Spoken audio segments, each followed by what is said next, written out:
हरे कृष्णा। आपका बहुत बहुत धन्यवाद।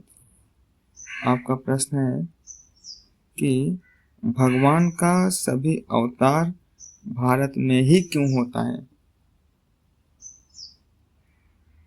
और हम देखते भी हैं कि भगवान ने आज तक जितने अवतार लिए हैं भारतवर्ष में ही लिए हैं। एक्चुअल में आज का जो भारत है, हमारा भारत केवल इतना ही बड़ा नहीं था। भारतवर्ष कहा जाता था। भारतवर्ष में इसमें भारत खुद, पाकिस्तान, बांग्लादेश, नेपाल, भूटान, अफगानिस्तान का कुछ हिस्सा, तिब्बत का भी कुछ हिस्सा, ये सब एरिया भारतवर्ष में आते थे, आज जो अलग हो चुके हैं। तो निश्चित रूप से भारतवर्ष काफ़ी बहुत ही विशाल भूखंड था और भगवान जो है भारतवर्ष में ही प्रकट होते हैं, अवतार लेते हैं। जैसे आपको अगर अपने घर से प्रयागराज जाना है तो आप प्रयागराज में किसके यहाँ पर रुकना पसंद करोगे? सबके यहाँ तो नहीं रुकोगे। जहाँ पर आपको याद करेंगे, जहाँ पर आपका लोगों से संबंध होगा, वहीं रुकना चाहोगे। अगर आपको अपने घर से दिल्ली आना है, दिल्ली में आप किसके यहाँ रुकना चाहोगे? जो कभी पूछता ही नहीं, कभी बात ही नहीं किया, उसके यहाँ जाना चाहोगे? वो तो पूछेगा नहीं, आपको भगा देगा, बोलेगा मैं जानता ही नहीं। वहाँ रुकना चाहोगे जहाँ पर आपका संबंध होगा, है कि नहीं? उसी प्रकार से भगवान अपने धाम से जब यहाँ पर आते हैं तो सबसे पहले कहाँ पर आना चाहते हैं? जहाँ पर उनके प्रेमी भक्त होते हैं, भक्तों के पास आते हैं। जो उनको बुलाता है उनके पास जाएंगे ना। जो उनको बुलाता ही नहीं, प्रेम ही नहीं करता, तो उनके पास क्यों जाएंगे? भगवत गीता में भी भगवान कहते हैं, यदा यदा हि धर्मस्य ग्लानिर्भवति भारत अभ्युत्थानम् अधर्मस्य तदात्मानं सृजाम्यहम्।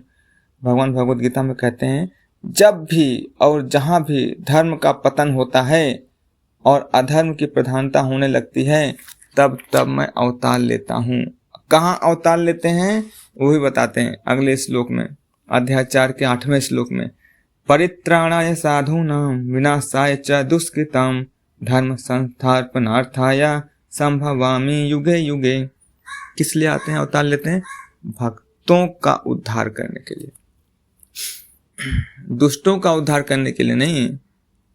दुष्टों का तो विनाश चुटकी में कर देते हैं, लेकिन भगवान का जो पहला उद्देश्य क्या होता है? भक्तों का उद्धार, भक्तों के साथ प्रेममय संबंध।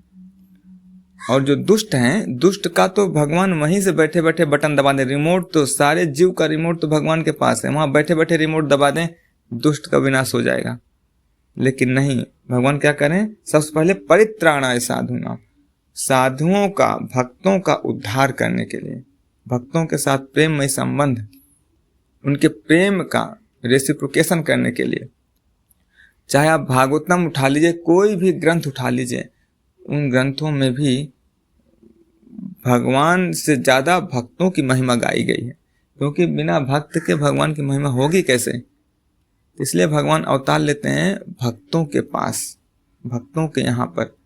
और भक्त कहाँ पर हैं? भारतवर्ष में। ये जो भारतवर्ष है, ये तपोभूमि है। यहाँ पर एक से बढ़कर एक ऋषि मुनि तपस्या किए हैं। तपस्या का प्रभाव है कि आज यहाँ का संस्कृति अलग है। जैसे आप सब एक ही जगह रोज हरिनाम का जप कर रहे हो, हरिनाम का जप कर रहे हो, तो वहाँ का वातावरण बदल जाएगा, शुद्ध हो जाएगा। उसी प्रकार से भारतवर्ष में बहुत सारे ऋषि मुनियों ने तपस्या की है, उसका प्रभाव आने वाली पीढ़ियों तक है। हम लोग भारतवर्ष में पैदा हुए हैं, ये हमारी सबसे बड़ी हम सबका बड़ा भाग्य, हम सब बड़े भाग्यशाली हैं कि हम सब भारतवर्ष में जन्म लिए हैं। चैतन्य चरितामृत में कहते हैं, भारत भूमिते होइले मनुष्य जन्म यार, जन्म सार्थक करी करो परोपकार। हम सबका भारतवर्ष में जन्म हुआ है, इसलिए हम अपने का भी उद्धार करें, जन्म सार्थक करें, दूसरों का भी उद्धार करें। तो इस प्रकार से भगवान जो है प्रकट होते हैं भारतवर्ष में, क्योंकि भगवान प्रेम के भूखे हैं, धन के भूखे नहीं हैं। आपको भी जहाँ इज्जत मिलेगी आप वहीं जाना चाहोगे, जहाँ इज्जत नहीं मिलेगी, गाली मिलेगी, डंडा मार के भगाएगा, वहाँ क्यों जाना चाहोगे। उसी प्रकार से भगवान भी, भगवान राक्षसों के यहाँ क्यों जाना चाहेंगे। जहाँ भक्त होते हैं भगवान वहीं प्रकट होते हैं और भक्तों के साथ रेसिप्रोकेशन करते हैं, लीला करते हैं। तभी तो हम लोग कथा सुनते हैं। कथा सुन कर अगर भगवान भारत में नहीं प्रकट होंगे, भक्तों के साथ लीलाएं नहीं करेंगे, तो हम कथा कैसे सुनेंगे। हम कथा सुन के ही तो अपना प्यूरिफिकेशन कर रहे हैं। इवन कि दुर्योधन और विदुर को देखिए, दुर्योधन कितनी तैयारी किए थे, जबकि विदुर कुछ भी तैयारी नहीं की, उनके पास कुछ था ही नहीं। लेकिन भगवान कहाँ जाना पसंद किए, दुर्योधन के यहाँ नहीं, विदुर के यहाँ। केले के छिलके खा लिए लेकिन वहाँ 56 भोग छोड़ दिए, क्योंकि वहाँ पर प्रेम नहीं था। तो भगवान वहीं जाना चाहते हैं जहाँ पर उनके प्रेमी भक्त होते हैं, और कहीं नहीं। कितने दयालु हैं भगवान। तो ये रीजन है कि भगवान जो है केवल और केवल भारतवर्ष में ही अवतार लेते हैं साधुओं का, भक्तों का उद्धार करने के लिए, और यहाँ से फिर दुष्टों का विनाश करते हैं। जगत वल्लभ प्रभुपाद की जय।